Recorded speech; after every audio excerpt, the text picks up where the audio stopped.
Hello বন্ধুরা, কেমন আছেন? অনেকদিন পর আবার একটা ব্লগ ভিডিওতে নিয়ে হাজির হলাম। তো আজকের ব্লগ ভিডিওতে আলোচনা করব এখন কিন্তু ওমান সালালাতে আপনার খারিফ চলতেছে, মানে বর্ষাকাল 3 মাস আপনার বৃষ্টি আসে।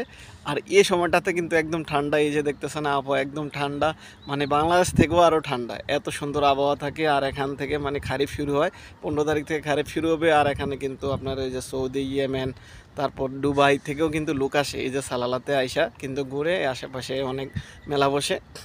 তো আবহাওয়াটা অনেক সুন্দর, বৃষ্টিও আসে, আপনার মাঝখানে অনেক গরম আর এখানে একদম ঠান্ডা। দেখতেছেন একদম আবহাওয়া কিন্তু ঠান্ডা, রৌদ্র নাই, বৃষ্টি আসে হালকা হালকা। হ্যাঁ, তো এই আবহাওয়াটা কিন্তু খুবই ভালো লাগতেছে, ঠিক আছে। এবং এই সময়টাতে কিন্তু সবাই অনেক আপনার ঘোরাঘুরি করে, এটা কিনে ওইটা কিনে, অনেক মানুষ আসে সালালাই থেকে।